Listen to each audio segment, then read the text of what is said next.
Imagine for a second that you're standing in the arrivals hall of Terminal 5 at Changi Airport. It is late in the year 2026. Take a deep breath. Close your eyes and really smell the air. It does not smell like jet fuel. It does not smell like the stale, recycled anxiety of Heathrow or JFK. It smells of white tea, orchids, and a faint hint of ozone, pumped through a ventilation system that cost more than the GDP of a small Pacific Island nation. You have just landed from the West. Maybe you came from New York, where the subway system is currently flooded again and the National Guard is patrolling the platforms. Maybe you came from London, where the inflation rate just hit 12% for the third year in a row, and the doctors are on indefinite strike. Or maybe you came from Paris, where the pension protests have turned the Champs-Élysées into a permanent smoke zone. You are tired. You are anxious. Your net worth has fluctuated wildly in the last 6 months because the markets are reacting to rumors of a blockade in the Taiwan Strait and a debt crisis in Italy. You feel like the world is unraveling. You feel like the walls are closing in. But then you step through the automated glass doors and the noise stops. There's no shouting. There's no trash on the floor. There is no graffiti. You walk onto a carpet that feels softer than your mattress at home. A robot glides past you, silently cleaning a speck of dust that was not even visible to the human eye. You look at your phone. The internet speed is faster here in the baggage claim than it is in the Situation Room of the Pentagon. You walk through an automated gate. You do not even need to show a passport. The cameras have already scanned your iris, your face, and your walking gait. A calm, synthetic voice says, "Welcome home." You step out into the humid, tropical air, and you see a skyline that looks like a science fiction movie directed by a Swiss banker. Everything works. The trains run on time to the second. If a train is 2 minutes late, it is front page news. The streets are so clean you could eat your dinner off the pavement. The trees are perfectly pruned, aligned like soldiers on parade. It feels like you have stepped into a time machine, but you have not gone forward in time. You have just stepped into the only place left on Earth that still functions with absolute ruthless efficiency. You have arrived in Singapore. But let's be very clear, this is not just a holiday destination. This is not just a city where rich people come to eat chili crab and watch Formula One cars drive in circles under the nightlights. This is a fortress. This is a panic room disguised as a tropical paradise. This is where the world's billionaires, the fleeing corporations, and the frightened elite have come to hide from the collapse of the old world order. But here is the twisted part. While the rest of the world in 2026 is burning down, drowning in debt, or tearing itself apart politically, this tiny island, a red dot at the tip of the Malay Peninsula, is quietly absorbing the world's wealth like a giant sponge. It looks like a utopia. It feels like a luxury resort. But underneath the shiny glass, the vertical gardens, and the manicured lawns lies a machine, a cold, calculated machine designed to do one thing: protect capital from the chaos of humanity. This is the Asian Vault, and today, we are not just going to scratch the surface, we are going to perform an autopsy on this miracle. We are going to look at the 9 specific reasons why the city-state became the final bunker for the global elite, and exactly what price you have to pay, in cash and in soul, to get a key to the door. Number 1, the geography of paranoia, survival at the choke point. To understand Singapore, you have to understand that it should not exist. Imagine a narrow strip of water, just 1.7 miles wide at its narrowest point.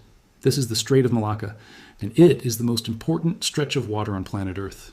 40% of world trade passes through this narrow channel. Half of the world's oil floats past these windows every single day. If you block this strait, the lights go out in Tokyo within a week. The factories stop in China within 10 days. The global supply chain has a heart attack and dies. Singapore sits right at the tip of this funnel. It is the gatekeeper. But go back to 1965. Picture a man on television weeping. That was Lee Kuan Yew, the founding father of Singapore. He wasn't crying tears of joy. He was crying because Singapore had just been kicked out of Malaysia. They were alone. They had no natural resources. They had no army. They had no economy. They didn't even have their own water supply. They were a tiny island of Chinese immigrants surrounded by massive Malay Muslim nations who were not exactly friendly. This moment created a national psychology of absolute paranoia. The founding fathers of this nation knew one thing. The moment they stopped being useful to the world, they would be swallowed whole. In 2026, with wars raging in Eastern Europe and supply chains fracturing in the Middle East. This location is not just an advantage, it is a weapon.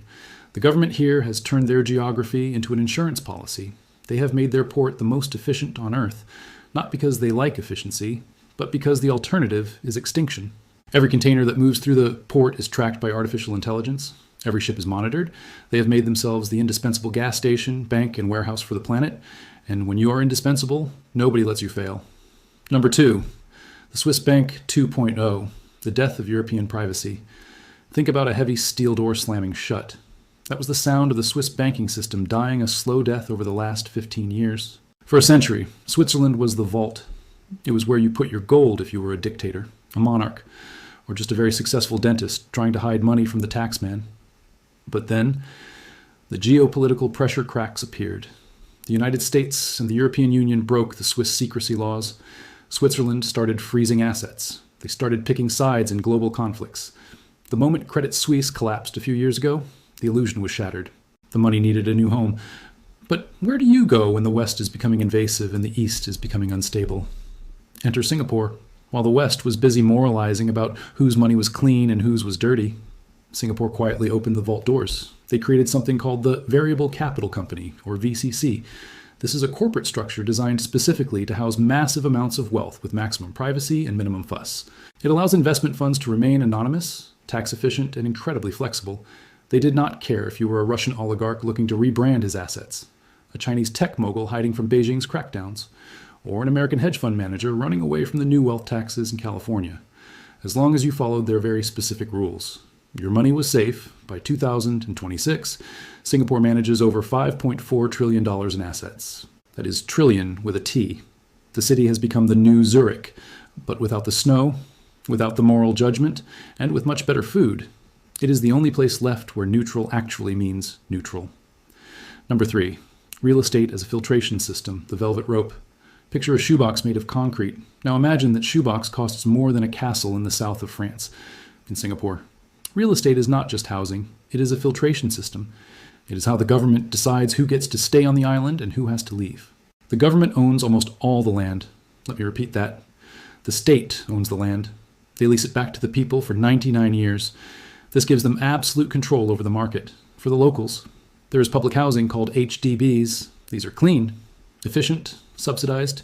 80% of the population lives in them. It is a brilliant system that prevents homelessness. But for you, the outsider looking for a safe haven, you're not allowed to buy an HDB. You're pushed into the private market. And the private market is a bloodbath. To buy a decent 3-bedroom condo in the Central District in 2026, you're looking at $5 million. But that is just the sticker price. Then comes the tax. If you are a foreigner, you get hit with the additional buyer's stamp duty. This tax has been raised repeatedly. In 2026, it sits at 60%. Do the math. You want to buy a $10 million penthouse overlooking Marina Bay? That will be $16 million, thank you very much. The extra $6 million goes straight into the government reserves. This is intentional. It is a velvet rope. It is a way of saying, if you're not rich enough to ignore a $6 million tax, you are not rich enough to live in the Asian vault. And if you think renting is better, think again. Rents have doubled in the last 4 years. Landlords hold auctions for tenants. If you cannot pay $15,000 a month for an apartment, you're packing your bags. Quick pause. Speaking of things that are becoming unaffordable, if you are tired of watching your savings getting eaten away by inflation while the ultra-wealthy park their cash in tropical tax havens that you can't access, make sure you smash that subscribe button. We are building a community of people who actually want to know how the economic machine works. Not the fairy tale version they tell you on the news, but the real version. And tell me in the comments, would you trade your right to protest for a guarantee of safety and wealth? I want to know where you draw the line. Number 4, the benevolent dictatorship, freedom versus comfort. Imagine a strict father who gives you a black American Express card with no limit, but he reads all your text messages, he tells you who you can date, he tells you what you can read, and he decides what time you have to be home. That is the social contract of Singapore. The Western media loves to scream about freedom of speech and democracy. They call Singapore Disneyland with the death penalty, but in Singapore, the leaders look at the West and they see chaos. They see cities like San Francisco full of homeless encampments. They see drug epidemics destroying entire neighborhoods in Philadelphia. They see political gridlock in London where nothing ever gets done because the two sides are too busy shouting at each other on social media. Here, the deal is simple. You give up some political freedom.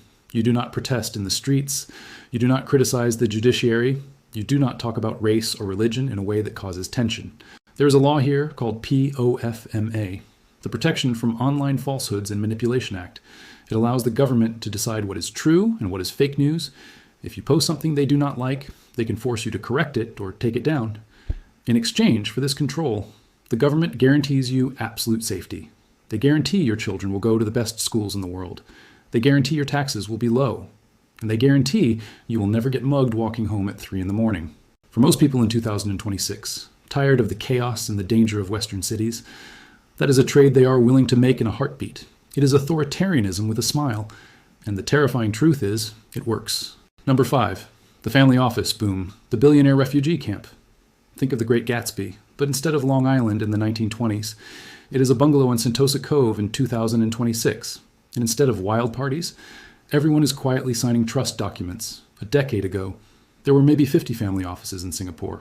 Those are private companies set up just to manage the money of one super rich family. Today, there are over 4,500. James Dyson moved his company here. Ray Dalio opened an office here. The co-founders of Facebook and Google have assets here. Why? It is not just the zero capital gains tax, although that helps immensely. It is the predictability. Rich people hate surprises. They hate revolutions. They hate erratic presidents tweeting at 3 a.m. They hate policy U-turns where a tax break is given on Monday and taken away on Friday. Singapore offers the most boring commodity in the world. Stability. You know exactly what the tax rate will be in 10 years. You know the laws will not change overnight because a new party won an election. Why? Because the same party, the PAP, has been in charge since 1959. They have created specific tax incentives, called the 13O and 13U schemes. Basically, if you bring enough money, you pay almost zero tax on the investment income. It is a red carpet rolled out for the top 0.01%. But you have to hire locals. You have to spend money in the local economy. It is a transaction. You get safety. Singapore gets your spending power. Number 6, the poison shrimp, a military in a business suit. Imagine a shrimp, small, tasty, easy to eat. Now imagine that shrimp is filled with deadly poison. If a big fish eats it, the big fish dies. This is the official military doctrine of Singapore. They call it the poison shrimp strategy, or more recently, the porcupine strategy. Outsiders think Singapore is just a shopping mall with a flag. They are wrong. This is one of the most militarized nations on earth. Every adult male citizen is a soldier. They have mandatory conscription called national service. 2 years of their lives dedicated to learning how to fight in the jungle. Then, for the next 10 years, they have to go back for training every single year, in 2026. The Singapore Air Force is pound for pound the deadliest in Southeast Asia. They fly the most advanced F-35 jets, purchased from America. They have submarines that can stay underwater for weeks. They have Israeli-designed missile defense systems shielding the city. Why does a city of banks and shopping malls need this? Because they know that wealth without the power to defend it is just a buffet for your neighbors. They do not want to fight a war. They want to make the cost of attacking them so incredibly high that no one even thinks about it. It is the ultimate realist perspective. Peace through superior firepower. Number 7. The car is a luxury good, the license to drive. Let's talk about the most insane example of cost control in the world. Buying a car. In the United States, you can buy a Toyota Corolla for $25,000 in Singapore in 2026. That same car will cost you $180,000. Why? Because before you can buy the car, you have to buy a piece of paper called the Certificate of Entitlement, or COE. This piece of paper gives you the right to own a car for 10 years. The government controls exactly how many certificates exist if they want fewer cars on the road to stop traffic jams. They reduce the supply. The price of the certificate is determined by an auction, so you are bidding against millionaires just for the right to drive a Toyota. This means that seeing a simple Honda on the road in Singapore is a flex. It is a status symbol. It says, I have $200,000 of disposable income just for transport. It keeps the roads clear. It keeps the air clean. But it also means that the middle class takes the bus, while the ultra-rich drive their Bentleys. It is a constant, visible reminder of where you stand in the hierarchy. This brings us to a critical point about the future. The world is dividing into blocks, and Singapore is trying to stay in the middle. But before we see how they balance on that tightrope, if you are enjoying this forensic deep dive, do me a favor. It helps the algorithm and it helps me afford my own overpriced coffee bill.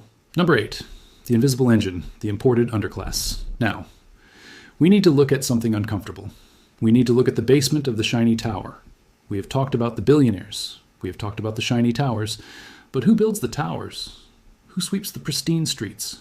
Who takes care of the elderly? Who trims those perfect trees? It is not the locals. And it is certainly not the rich expats. Singapore runs on an army of migrant workers, over 1 million of them. That is almost 20% of the population. Men from Bangladesh and India who build the skyline for a few $100s a month. Women from the Philippines, Indonesia, and Myanmar who live in the homes of the wealthy as maids and nannies. If you go to the industrial areas on the west side of the island, you will see the dormitories, tens of thousands of men living in rooms with 12 bunk beds. They are transported to work in the back of open lorries on Sundays. You see the maids gathering in parks or outside shopping malls, sitting on the ground on cardboard boxes, eating picnics, because they have nowhere else to go. This is the dirty secret of the Asian vault. The efficiency comes at a human cost. The low inflation is subsidized by low-wage labor that has no path to citizenship. It is a caste system based on economics. You are welcome to work here. You are welcome to build the dream. But you are not allowed to live the dream. If you get pregnant, you are sent home. If you get sick, you are sent home. If the economy slows down, you are sent home. It is brutal. It is honest. And it is the engine that keeps the cost of living manageable for the middle class. Number 9, the obsession with self-sufficiency, drinking their own water. Picture a country that is terrified of thirst. For decades, Singapore had to buy its water from Malaysia. This was a strategic choke point. If Malaysia wanted to pressure Singapore politically, they could just threaten to turn off the tap. So Singapore did something insane. They decided to manufacture their own independence. They turned the island into a laboratory. They invented technology to recycle sewage water into drinking water, so pure it is used in microchip factories. They call it new water. Yes, it is exactly what you think it is. Toilet water purified through reverse osmosis and ultraviolet light until it is cleaner than the water in a mountain spring. And yes, it tastes perfectly fine. They bottle it. They serve it at National Day parades in 2026. They are doing the same with food.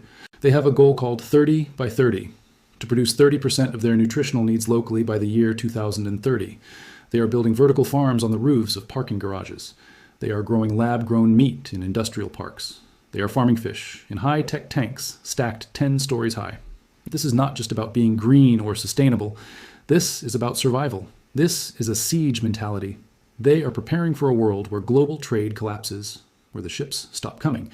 They are building an ark that can float on its own. Number 10, the educational pressure cooker, the cost of the rat race. Finally, we have to talk about the children. If you think the adult world in Singapore is competitive, you should see a primary school. The resource that Singapore mines is not oil or gold. It is human intelligence. And they mine it aggressively. From the age of 6, children are ranked and sorted like products on an assembly line. The pressure culminates in an exam called the PSLE, taken at age 12. This exam determines the trajectory of their entire lives. It decides which secondary school they go to, which decides which university they go to, which decides how much money they will make. Parents spend thousands of dollars a month on private tuition. Kids study until 10 at night. The suicide rate among teenagers is a national concern. This creates a culture called kiasu, the fear of missing out, the fear of losing, the fear of being second best. The city is efficient, but it can feel sterile. It is like living in a very expensive hotel lobby. It is beautiful. It is perfect. But it lacks the messy, dirty, vibrant soul of a real city. People here are exhausted. The fertility rate has collapsed to below 1.0. People are literally too busy and too expensive to reproduce. The government throws money at parents to have babies, but it doesn't work. The vault is safe, but it is empty. So, here we are. The verdict is in. Singapore in 2026 is not just a country, it is a mirror. While the Titanic of the old world order is taking on water, taking on debt, and taking on political instability, Singapore has built a watertight vessel for those who can afford the ticket. It proves a truth that is very hard for us in the West to accept. We like to believe that freedom and prosperity go hand in hand. We like to believe that you cannot have a strong economy without a liberal democracy. Singapore looks us in the eye and says, "You are wrong." It proves that people, when pushed to the brink, will choose order over liberty. They will choose a full fridge over a ballot box, and they will choose a safe cage over a dangerous jungle. You cannot sue for a lost decade of chaos. You cannot refund a stolen future, but you can buy insurance against it, and that insurance policy is named Singapore. The question you have to ask yourself is not whether Singapore is a good place or a bad place. The question is, in a world that is falling apart, what is the price you are willing to pay for peace of mind? Is it worth the surveillance? Is it worth the stress? Is it worth the cost?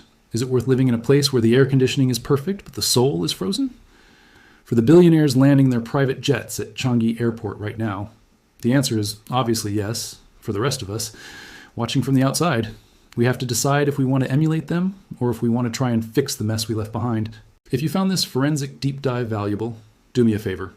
If you want to understand the real story behind where the money is going, hit that subscribe button. It is free, tax exempt, and unlike a 99-year leasehold on a condo, it actually works forever. And tell me in the comments, if you had $10 million today, would you move to the vault or would you stay and fight in the chaos? I read every single one. Trust me. The story of how the European Union is trying to stop this exodus is going to be just as wild. Remember, economics isn't just about money, it's about life.